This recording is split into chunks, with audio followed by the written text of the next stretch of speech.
Today in things I didn't expect to read in the news, it appears an angry woke mob has stormed a nursing home over a nearly 70-year-old crime. Well, they say it's a good thing to have hobbies. You goddamn true crime fucking numbnuts.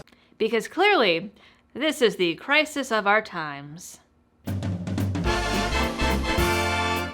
I would imagine most people are probably familiar with the name Emmett Till, but for those of you who aren't, he was a 14-year-old African-American boy who was tortured and lynched in 1955 after a white woman accused him of whistling at her.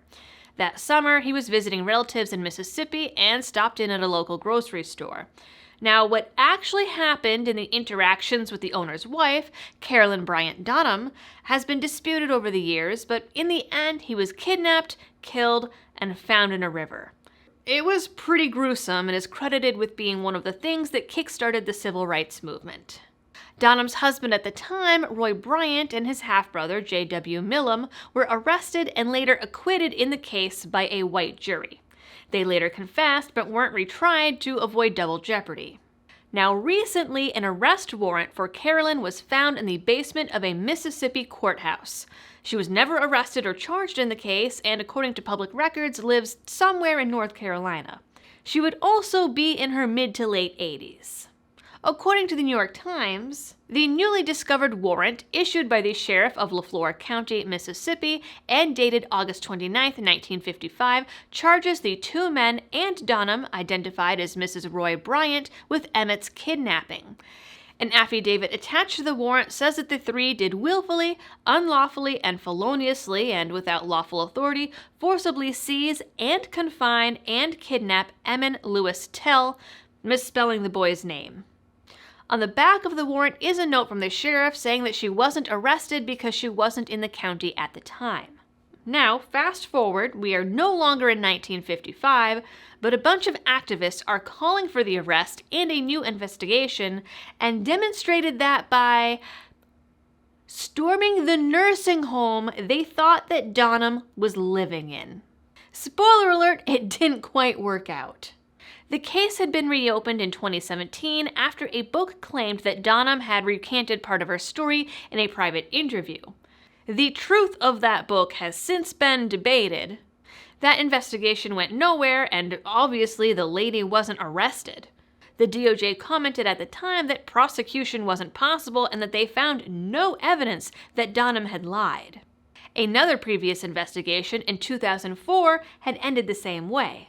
So already the case has been reopened and closed twice in the last decade over lack of evidence and inability to prosecute. Till's family has also been pushing for the arrest, releasing a statement that, if this is what's needed to do for us to change our mindset, our behaviors, and attitudes in the society, then this will do it. This will do it. Execute the warrant.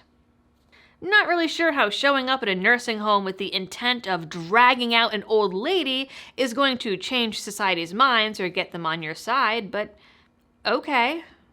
Crowds showed up at the nursing home and two private residences in Raleigh, banging on doors, posting up fake eviction notices, and demanding Dunham turn herself in, forcing the nursing home to go into lockdown.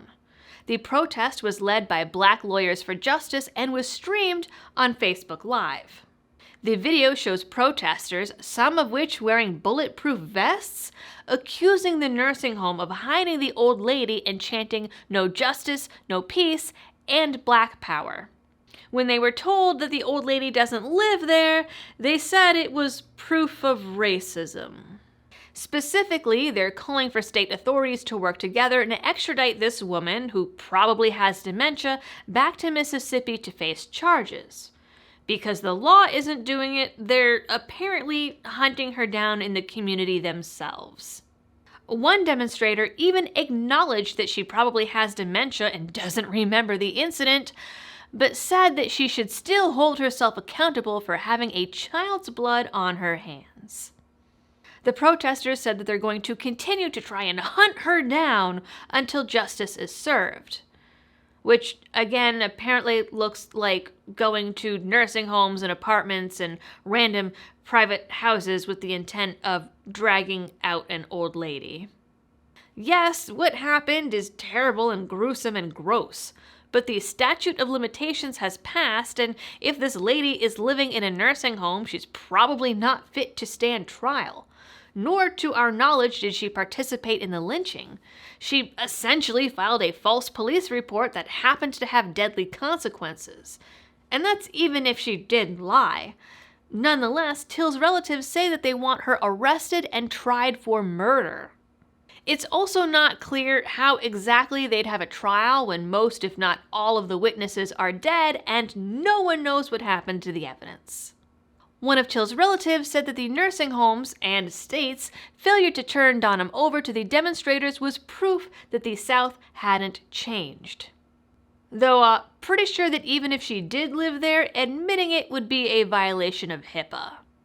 But, that's just a technicality and clearly proof that HIPAA is somehow racist. That is it for this one, guys. Please like, share, and subscribe. Drop a comment down below. And please don't go storming the nursing homes and scaring the old people. It's not cool. And if you liked this video and my channel and like what I do here, you can check out the description for all kinds of other support options, including Patreon, Subscribestar, and a tip jar that I promise is not racist. As always, thanks for tuning in, and I will catch you in the next one.